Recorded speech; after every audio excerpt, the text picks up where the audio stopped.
नमस्कार, मैं हूं कौशलेंद्र प्रताप सिंह और आप देख रहे हैं प्रजातंत्र टीवी। मैं आज चर्चा करने वाला हूं कि सत्ता पक्ष और विपक्ष में हमेशा तनातनी बनी रहती है, हमेशा एक दूसरे पे आरोप प्रत्यारोप लगाते रहते हैं। लेकिन आजकल मैं जो चीजें देख रहा हूं, खासकर कल से जो चीजें देख रहा हूं, कल की चीजों का तार जो जुड़ा हुआ है वो मुंबई में हुई घटना, यानी पाल घर में हुई घटना। 2 साधुओं की हत्या की जाती है भीड़ के द्वारा, जिसको मॉब लिंचिंग का नाम दिया जाता है। और मॉब लिंचिंग के साथ साथ में उसको कहीं ना कहीं समुदायों का जो धर्म को लेकर जिस तरीके से हिंदू मुस्लिम में एक संप्रदाय का रंग उसमें दिए जाने की भरपूर कोशिश की जाती है, लेकिन वो क्रिया जो है निष्फल रही। अब सवाल खड़ा होता है, एक नेशनल मीडिया के टेलीविजन के बड़े पत्रकार जिनको कहा जाते हैं, चिल्लाते बहुत हैं, मुद्दे की बात करते हैं या नहीं करते हैं। आज हम हमारे जो सहयोगी हैं धनंजय जी, मैं उनसे जानूंगा कि जो आप घटना देख रहे हैं, अर्नब गोस्वामी नाम मैंने ले लिया, बड़े पत्रकार हैं, इसमें कोई दो राय नहीं, लेकिन कल से लेकर आज तक वो मीडिया में बने हुए हैं। वो ये कह रहे हैं कि हम पर हमला हुआ है, कांग्रेस की तरफ से हमला हुआ है। तो मैं ये जानना चाहता हूं कि आज ये पत्रकारिता का दौर कैसा आ गया है। इसमें 2 प्रतिक्रियाएं निकल के आ रही हैं। पहली प्रतिक्रिया निकल के आ रही है कि एक तो कुछ लोग कह रहे हैं कि अभिव्यक्ति की आजादी पर यह प्रहार है, और कुछ लोग कह रहे हैं कि ठीक है, ये जो हमला हुआ है ठीक हुआ है क्योंकि ये एक ही विचारधारा पर चलने वाले लोग हैं। किस नजर से देख रहे हैं आप? नमस्कार कौशलेंद्र जी, आपने इस विषय पे हमें अवसर दिया बोलने का। तो पहली बात तो आपको बता दूं कि जो हमले की बात हो रही है अर्नब गोस्वामी जी पर, तो हमला किसी भी परिस्थिति में इस तरह का वह उचित नहीं है। अर्नब गोस्वामी ने क्या किया और उसके लिए कई केसेस कई राज्यों में मैंने देखा खबरों के माध्यम से कि किए गए हैं अर्नब गोस्वामी पर, कि सोनिया गांधी के प्रति जो उन्होंने जिस तरह की भाषा का प्रयोग किया, जिस तरह महाराष्ट्र मॉब लिंचिंग केस में उनका नाम वो ले आए और जिस तरीके से प्रेजेंट किया, तो उसको लेके कई केस किए गए। तो केस किए जा सकते हैं, अभिव्यक्ति की आजादी की भी बात कही जा रही। तो जो भी है केस, पुलिस, यह तय होगा पूरा मामला कि दोष अर्नब गोस्वामी का है या दोष किनका है, और जो होगा फाइनल उस अनुसार सजा का प्रावधान है। किंतु बीच में अर्नब गोस्वामी पे हमला हो जाए किसी भी शख्स के द्वारा, कि कांग्रेस के लोगों के द्वारा हो, कि गैर कांग्रेस के लोगों के द्वारा हो, या किसी के भी द्वारा हो, तो यह देश में उचित नहीं है, या हमारे समाज में उचित नहीं है, और हमारे समाज का यह नियम भी नहीं है। सजा की अगर कोई गलती भी कुछ किया है तो उसके सजा का नियम तौर तरीका है, और आप ऐसे सजा नहीं दे सकते हैं। और जैसे कि मॉब लिंचिंग की घटना में भी आपने देखा जो हुआ, 2 साधुओं को मार दिया। बच्चा चोरी का अफवाह हल्ला उठ गया और लोगों ने मार दिया उन्हें। अगर सच में भी कोई बच्चा चोर पकड़ा जाए साधु के वेश में, तो आप उसे मार नहीं देंगे ऐसे। अगर मान लेते हैं कि बच्चा चोरी कुछ ऐसे प्रमाण भी होते कि या संदेह सच में भी ऐसा होता, तो आप उन्हें मार दे, ये ठीक नहीं। आप उन्हें पकड़ के आप पुलिस के हवाले कर दे, फिर खोजबीन होगी, जांच पड़ताल होगा, फाइनल होगा, कोर्ट है, मुकदमा है, तरीका है, नियम है, कानून है, और सजा होगी। बिल्कुल। तो आप ये मॉब लिंचिंग वाला जो काम है, चाहे 100 लोगों के द्वारा किया जाए कि 20 लोगों के द्वारा किया जाए, ऐसी चीजें किसी भी तरीके से जायज नहीं है। लेकिन मैं आपसे जानना चाहूंगा कि जिस तरीके से अर्नब गोस्वामी ने अपनी डिबेट में, क्योंकि पहले जो डिबेट हुआ करती थी वो जनता के हित में डिबेट हुआ करती थी, और अगर मैं दोनों पक्षों की आज बात करूंगा, डिबेट अगर उन्होंने की पाल घर पर साधुओं को न्याय दिलाने के लिए, न्याय साधुओं को होना चाहिए क्योंकि उनकी निर्मम तरीके से हत्या की गई, और उसमें पुलिस पर भी सवाल खड़े किए। बिल्कुल। लेकिन मैं ये जानना चाहता हूं, जिस तरीके से सवाल सरकार से होते हैं, विपक्ष से नहीं, तो क्या अर्नब गोस्वामी ने सोनिया गांधी के खिलाफ अमर्यादित भाषा का प्रयोग किया? बिल्कुल। वो क्या, कहां तक आप जायज उसको मानते हैं? एकदम, मैंने भी देखा वीडियो, जिस तरह से वो उकसा रहे हैं कि क्या हिंदू अब चुप बैठेगा, क्या हिंदू अब चुप बैठेगा, उन्होंने रिपीटेडली इस बात को कहा है। तो मतलब साफ है कि वो एक तरह से हिंदुओं की धार्मिक भावना को भड़काने का प्रयास कर रहे थे। यह सवाल सोनिया गांधी का सिर्फ नहीं है, सवाल ही आप एक पत्रकार होने के नाते और एक बड़े टीवी चैनल के बड़े नामी प्रसिद्ध पत्रकार होने के नाते आप ये क्या कर रहे हैं? आपको ऐसा ये करना है, करने का सवाल ही नहीं पैदा होता जो उन्होंने किया। वो एक पत्रकार के रूप में, एक साधारण पत्रकार को ऐसा नहीं करना चाहिए। एक जो वो कर रहे थे, वो हिंदू भावनाओं को भड़काने का प्रयास कर रहे थे। तो अगर ऐसे मामले पर किसी भी सजग नागरिक को उन पर केस करने का तो अधिकार है ही, और यह कोर्ट को तय करने का, अन्य भी सभी पहलुओं को जांच पर रखकर कोर्ट तय करेगी कि क्या। एक छोटा सा सवाल और है कि कांग्रेस के प्रवक्ता के द्वारा जब कहा गया कि सवाल तो सरकार से होना चाहिए, तो अर्नब गोस्वामी का कहना यह था कि जब अखलाक की, पहलू खान की, तमाम लोगों की जो हत्याएं की गई, चाहे जुनैद की हत्या की गई हो, उसमें सोनिया गांधी ने यह कहा, सोनिया गांधी ने प्रधानमंत्री नरेंद्र मोदी से कहा कि आप चुप क्यों हैं। तो वही चीज मैं कह रहा हूं कि आप सोनिया गांधी चुप क्यों हैं। तो यह सवाल कहीं ना कहीं सटीक है, या सोनिया गांधी से सवाल करना या राहुल गांधी या विपक्ष से सवाल करना ये उनका तरीका। सबसे पहली बात तो ये है जी कि घटना घटी एक राज्य में, राज्य की सरकार ने उस पर आवश्यक कदम भी जैसे उठाने चाहिए वो उठा रही है।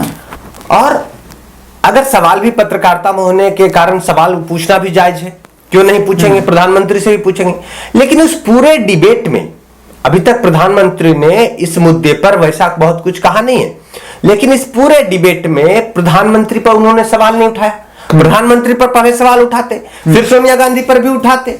अगर पहले सोनिया गांधी पर उठा लिया तो कोई बात नहीं, उनको बोलना चाहिए था कि भारत के प्रधानमंत्री जो लगातार हिंदुओं की बात करते हैं, हिंदुओं की रक्षा की बात करते रहे हैं पूरे जीवन काल में, तो क्या आज हिंदू साधुओं को न्याय मिलने में इतना देर क्यों, इतना त्वरित कार्रवाई क्यों ना हो, ऐसे कई तरह के सवाल उठ सकते थे। लेकिन वो एक तरफ प्रधानमंत्री से सवाल नहीं करते हैं, वो सोनिया गांधी पर टूट पड़ते हैं। ऐसे भाषा जो उनकी है, वह अगर आप भाषा की बात करें तो वह जैसे डंडे मारने जैसा है कि आप डंडा लेकर के माथा फोड़ रहे हैं, तो ये भी जायज नहीं दिखता है। लेकिन फिर भी इसे जज करना पूरी तरह से हमारा काम नहीं है, इस पर जजमेंट देना। जजमेंट क्योंकि केस मुकदमे इस पर हो रहे हैं, तो इसको जजमेंट तो कोर्ट देगी। धनंजय जी हमारे साथ में अनुराग चतुर्वेदी मुंबई से जुड़ चुके हैं, वरिष्ठ पत्रकार हैं, हमारे साथ में जुड़ चुके हैं। अनुराग जी नमस्कार, मैं कौस्तुभ प्रताप सिंह बोल रहा हूं प्रजातंत्र टीवी से।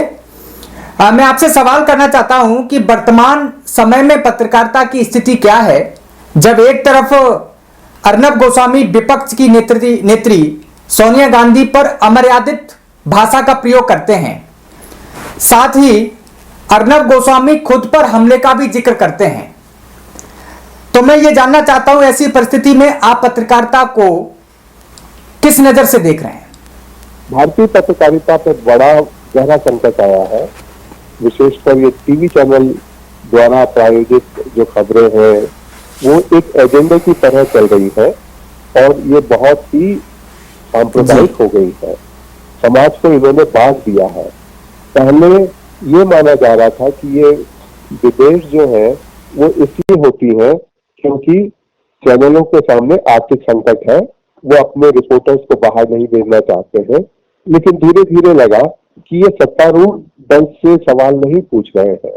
मैं मार्केस की जो कि बहुत बड़े लेखक थे और जो पत्रकार भी रहे लैटिन अमेरिका के, जिनको नोबेल प्राइज भी मिला था, उन्होंने ये कहा था कि हम पत्रकार क्या होता है, पत्रकार जो है वो एक मच्छर की तरह है जो सत्तारूढ़ दल के नेताओं के कान में भन भन करते हैं और उनको बताते हैं कि सब कुछ ठीक नहीं हो रहा है।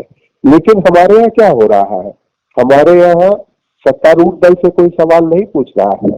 सत्तारूढ़ दल का सांसद ही इस तरीके का जो कि चैनल चल रहा है अर्नब गोस्वामी का, उसका फंड राजीव चंद्रशेखर ने किया, जो कि बीपीएल करके जो एक कंपनी थी उसके मालिक के दामाद हैं और भारतीय जनता पार्टी के केरल के अध्यक्ष भी हैं और कर्नाटक से सांसद भी हैं।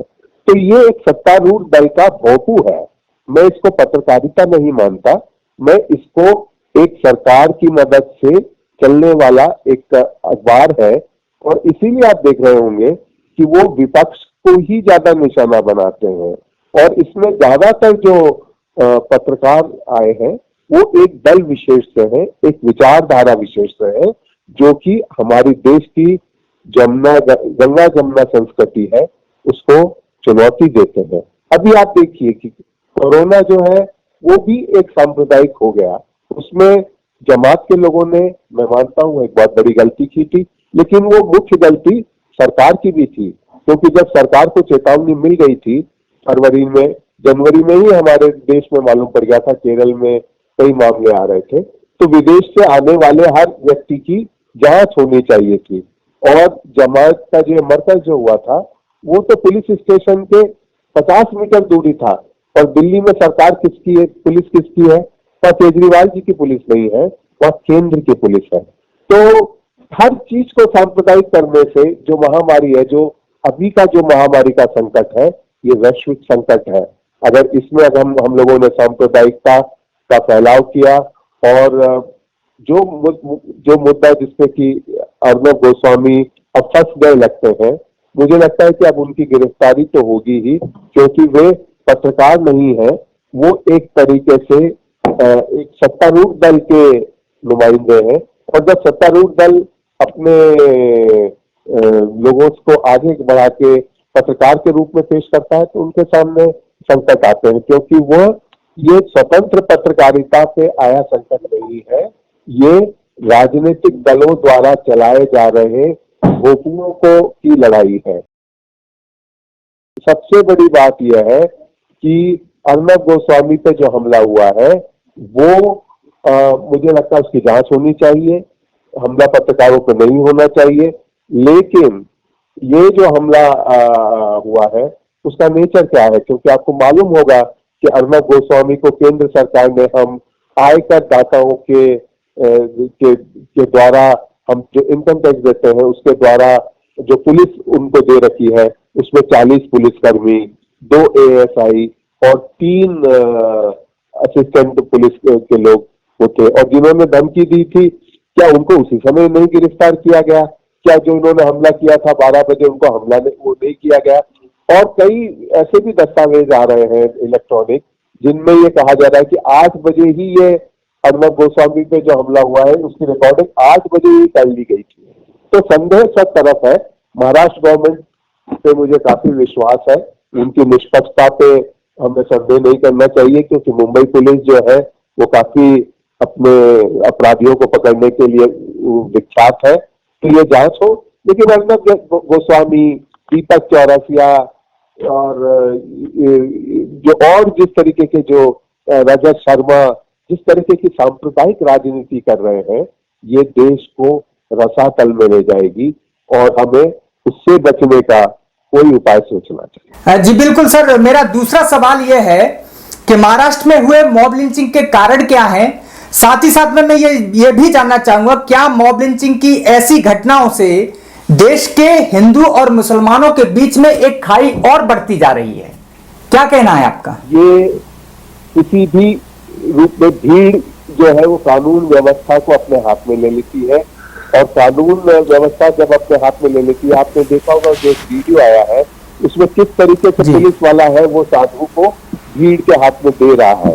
पुलिस की वर्दी का जो रुतबा था वो खत्म हो गया है, लॉ एंड ऑर्डर का जो रुआब था वो खत्म हो गया है। ये हमारे समाज, और जब मान लीजिए अलवर में पहलू खान की हत्या हुई थी तो केंद्र सरकार बहुत चुप रही थी और लोगों ने जश्न मनाया था कि एक समुदाय का आदमी मारा गया है।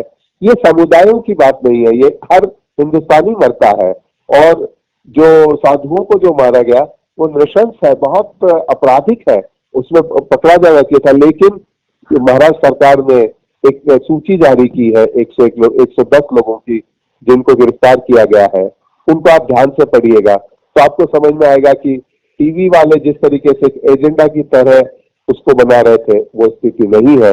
और जिस तरीके से बांद्रा में भी जो भीड़ इकट्ठी हुई थी और ABP माझा ने जिस तरीके से उसको सांप्रदायिक रंग दिया था और जिस तरीके से अफवाहें फैलाई थी, उससे मुझे लगता है कि अब पत्रकारों को सबक सीखने की जरूरत है, वरना हम लोग अप्रासंगिक हो जाएंगे।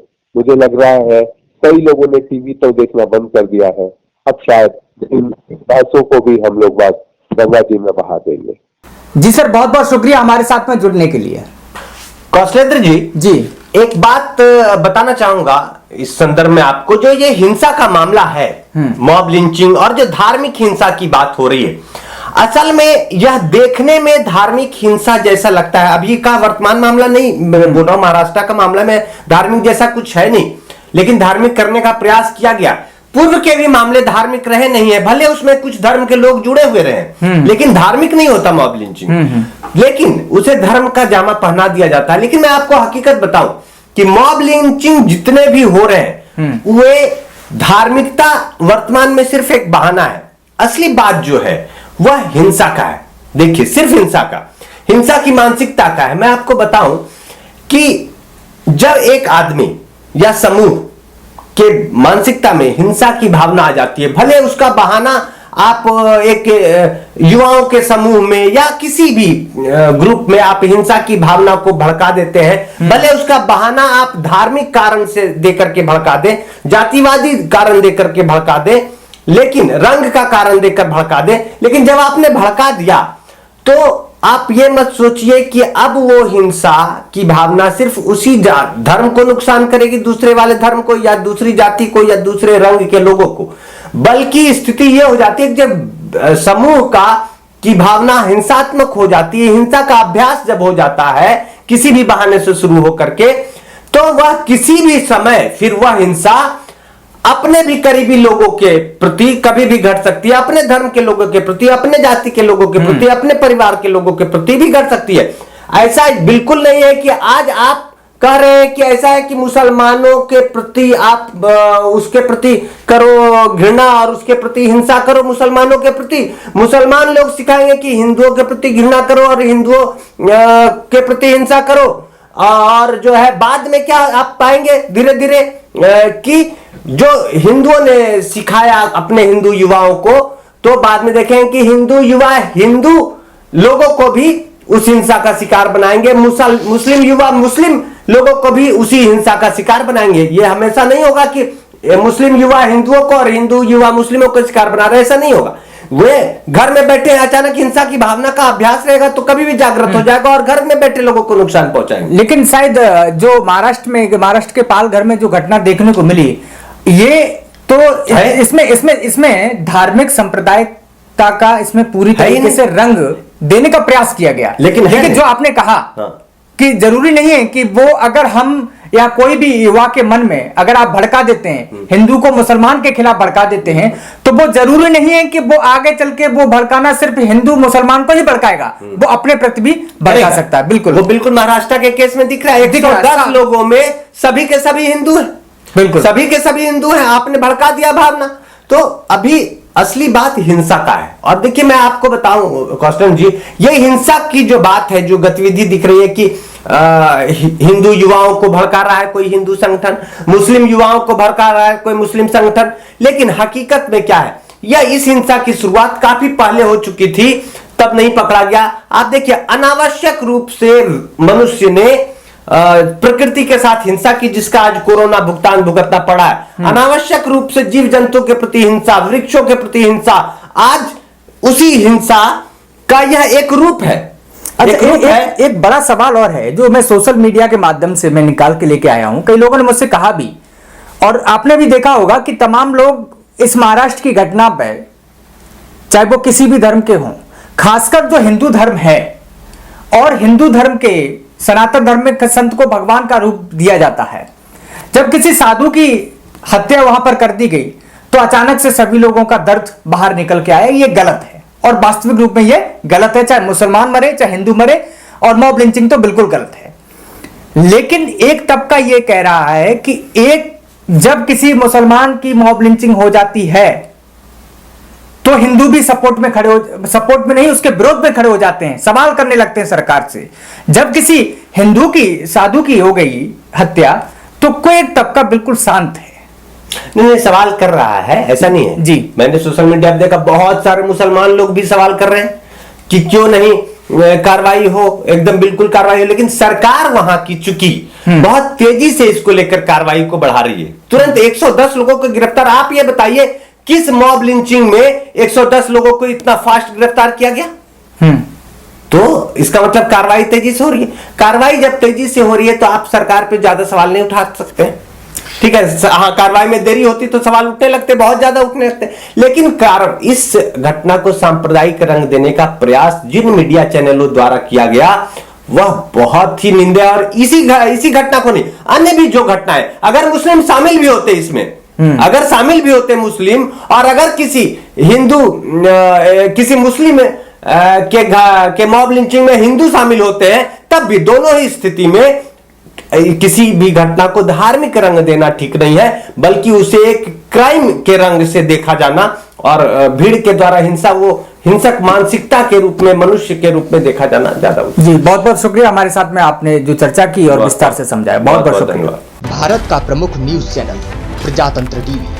अगर आप भी अपनी प्रतिभा को दिखाना चाहते हैं और खबरों को हम तक पहुंचाना चाहते हैं तो तमाम खबरों को अपने मोबाइल पर करें रिकॉर्ड और 8948988680 पर करें व्हाट्सएप। और दुनिया की तमाम खबरों से जुड़े रहने के लिए हमारे चैनल को लाइक, शेयर एंड सब्सक्राइब जरूर करें।